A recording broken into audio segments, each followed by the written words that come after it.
Hello दोस्तों, मेरा नाम शिवांश है और आप देख रहे हैं ऑटो पार्ट्स इन्फो।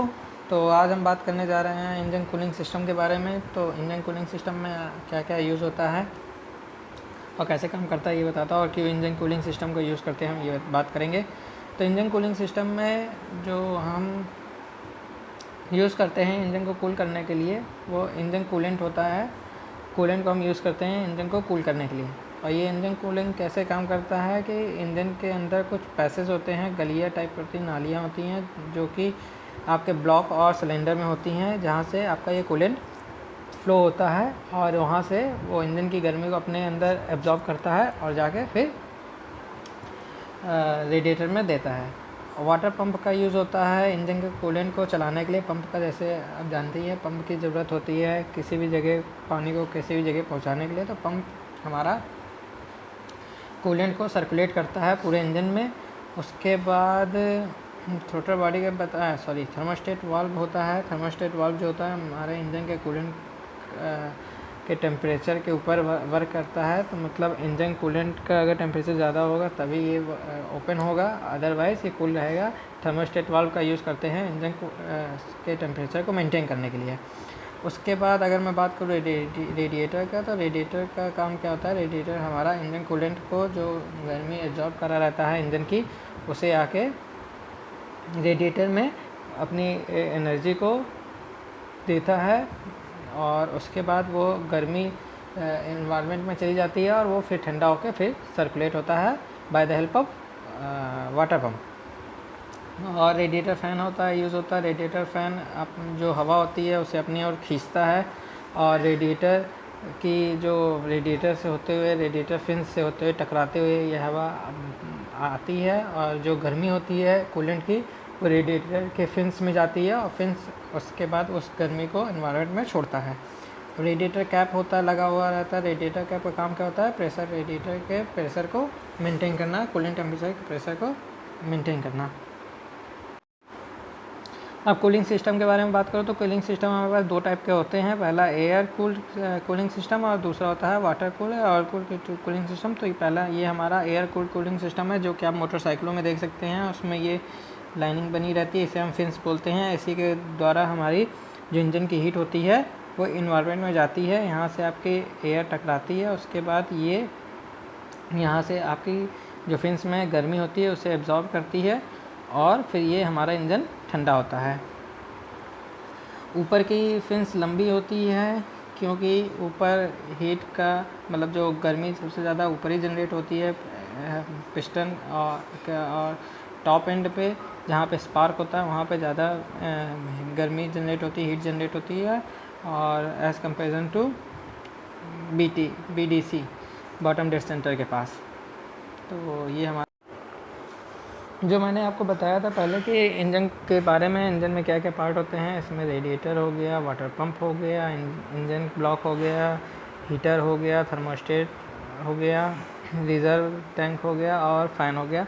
ये पर्टिकुलर लोकेशन बनाई गई है, ये आपका रेडिएटर है। उसके बाद यहाँ पे आपका वाटर पंप हो गया और वाटर पंप ये हो गया। उसके बाद यहाँ पे आपका ये ब्लॉक और हेड हो गया। उसके बाद यहाँ पे आपका हीटर कोर हो गया, जो कि आपके केबिन को गर्म करने के लिए काम आता है ठंडी के टाइम में। उसके बाद यहाँ पे हमारा कहीं होता है थर्मोस्टेट वाल्व होता है। उसके बाद यहाँ पे हो गया रिजर्व टैंक और यहाँ पे हमारा जो पार्ट है ये पार्ट हो गया आपका फ़ैन का।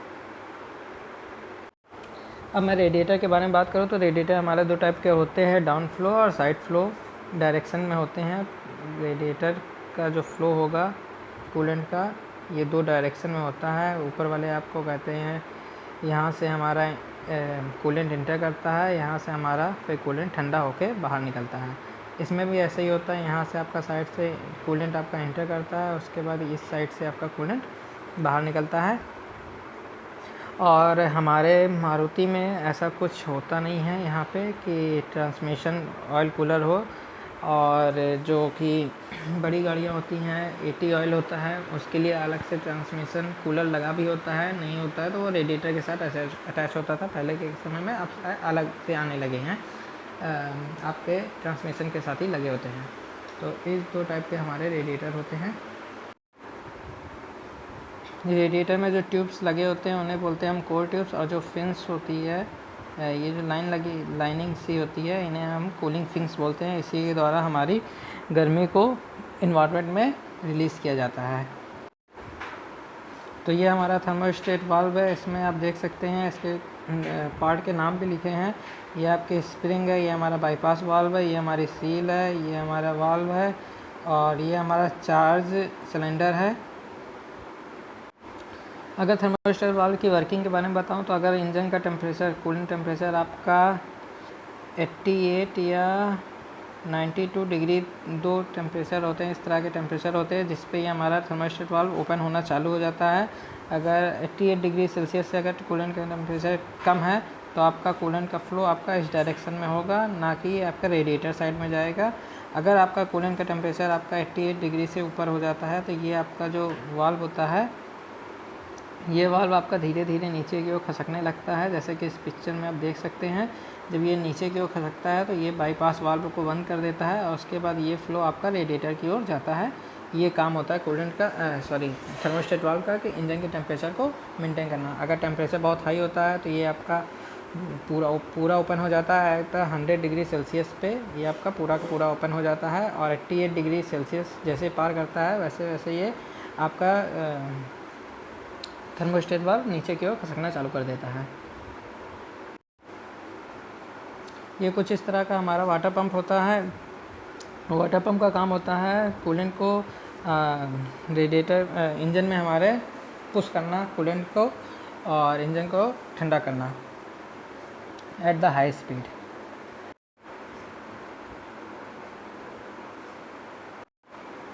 तो इस तरह का हमारा रेडिएटर कैप होता है। रेडिएटर कैप, इसमें रेडिएटर का कैप का काम होता है कि अगर आपके रेडिएटर में प्रेशर इंक्रीज़ होता है कूलेंट का, तो उससे कूलेंट को आपका रिज़र्व टैंक में रिलीज़ करना। अगर रेडिएटर का टेम्परेचर कम हो जाए और उसके अंदर कूलेंट कम हो जाता है तो फिर से ये रिज़र्व टैंक से आपका कूलेंट को अंदर की ओर लेना।